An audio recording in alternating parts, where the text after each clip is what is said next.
रामगढ़ गांव की एक प्रचलित कथा है। दोपहर 12 बजे से लेकर आधी रात के 12 बजने तक गांव के बीचों बीच बने एक गुफा से अजीबोगरीब आवाजें आती है। इन आवाजों में इतना दर्द होता है कि सिर्फ सुनने से ही दिल की धड़कन तेज हो जाए। इस गुफा से गुजरने वाले हर शख्स को उसका नाम उस गुफा के अंदर गूंजता सुनाई देता है। भयानक आवाजें और खतरनाक हरकतें हुई जा रही है। एक तो ये गुफा गांव के बीचों बीच है, तो ऐसे में गांव के लोगों को इस गुफा के खौफ को खत्म करना ही होगा, और ये तभी खत्म होगा जब अंदर से ये खौफनाक आवाजें और आकर्षण खत्म होगा। साल 2013 की बात है, जब दो पैरानॉर्मल इन्वेस्टिगेटर राजू और अनमोल को इस गुफा का रहस्य जानने के लिए बुलाया जाता है। दोनों गुफा की ओर जाते हैं, तभी गांव का एक आदमी गोपाल उन दोनों से कहता है, गोपाल साहब जी, आप लोग अंदर जाने की जिद छोड़ दो। अभी भी कह रहे हैं कि इस गुफा का सच बहुत खतरनाक होगा। राजू, अरे गोपाल जी, हमारी तो ये ड्यूटी है, हमारा डिपार्टमेंट हमें जो टास्क देता है उसे तो पूरा करना ही है।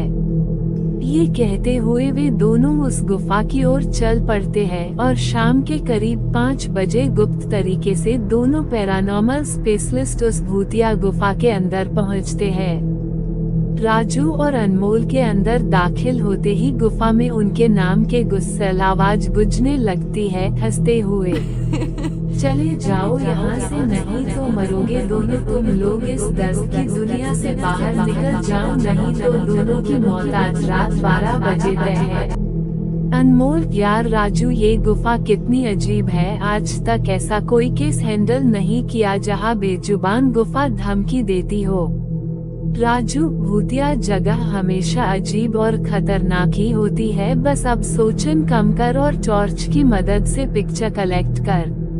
अनमोल गुफा की हर तरफ से पिक्चर कलेक्ट करते करते आगे बढ़ने लगता है। अनमोल को तभी बड़े बड़े कदमों की आवाज सुनाई देने लगती है। ये आवाज उसके ठीक बगल से आ रही थी। वो उस कदमों के आवाज का पीछा करते करते गुफा के आखिरी ओर पहुंच जाता है।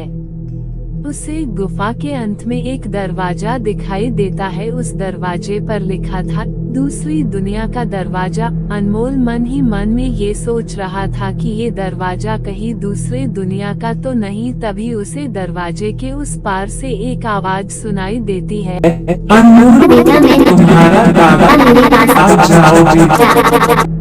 अनमोल, बाप रे, ये कैसा दरवाजा है, ये तो मेरे दादाजी की आवाज है। अनमोल को उस दरवाजे के पीछे से उसके दादाजी की आवाज सुनाई दे रही थी। वो सुनकर अनमोल खुश और इमोशनल हो रहा था। इसी इमोशन में वो एक गलती करने जा रहा था। उसने दरवाजा खोलने के लिए हाथ आगे बढ़ाया कि तभी पीछे से राजू की एक चीख पूरे गुफा में गूंजने लगी। राजू की चीख सुनकर अनमोल भागता हुआ पीछे गया। अनमोल राजू के पास पहुंचा। वह बिल्कुल नॉर्मल खड़ा था, जैसे कुछ हुआ ही ना हो। अनमोल, राजू, ये कैसा गंदा मजाक है, तुम अभी चीखे क्यों? राजू हल्का मुस्कुराता चुपचाप खड़ा रहा। इसके बाद अनमोल राजू को उस दरवाजे की ओर चलने का इशारा देता है। दोनों उस गुफा की अंत में उस दरवाजे की ओर पहुंचते हैं, जहां से दूसरे दुनिया का रास्ता शुरू होता है।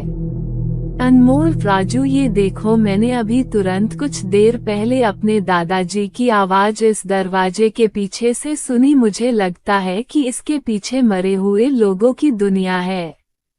राजू, तो ये दरवाजा खोलकर देख लो ना। अनमोल, सही कहा, मैं दरवाजा खोलता हूँ। अनमोल दरवाजा खोलने ही वाला था कि तभी उसकी नजर राजू की शरीर पर पड़ती है। अनमोल, यार, जब तुम इस गुफा में आए थे तब तुमने सफेद शर्ट और नीली जीन्स पहनी थी, और अभी तुमने काली जीन्स और लाल शर्ट पहनी है। भाई, आखिर तुमने कपड़े कब बदले? ऐसे एक डेविल बन चुका था। वो डरावनी हंसी के साथ एक भारी आवाज में कहता है, डेविल, तेरे राजू को मैंने 10 मिनट पहले ही इस दरवाजे के पार भेज दिया जब तुमने उसकी चीख सुनी थी। अनमोल डरते हुए बोला, मतलब कि तुम्हें राजू को मार डाला? डेविल, तुझे कोई शक है तो जा इस दरवाजे के उस तरफ, तुझे तेरा दोस्त वही मिलेगा जिस दुनिया से तू आया है। वहाँ मरने से पहले लोग रहते हैं और अब तू जिस दुनिया में जाएगा वहाँ मरने के बाद लोग रहते हैं। मौत की दुनिया में तेरा स्वागत है। इसके बाद अनमोल भागने की कोशिश करता है लेकिन सामने वो राक्षस खड़ा था। अब एकमात्र रास्ता वो दरवाजा था। उसने सोचा ये दरवाजा इस गुफा के बाहर जाने का रास्ता होगा। अनमोल खुद की जान बचाने के लिए दरवाजा खोल देता है। उसको दरवाजे के अंदर पूरा अंधेरा दिखाई देता है। उस दरवाजे के अंदर से रोने और चिल्लाने की आवाजें आने लगती है। अनमोल इससे पहले कि दरवाजे को बंद करता, एक लंबा सा हाथ उस दरवाजे के अंदर से आया और अनमोल को उस दूसरी दुनिया की तरफ खींच लिया। इससे अनमोल की एक तेज चीख निकल गई और वह डेविल भी जोरों से हंसने लगा। आज तक कई लोगों ने गुफा के अंदर जाकर उसके रहस्य को जानने की कोशिश की है लेकिन कोई भी उस गुफा के रहस्य को जान नहीं सका।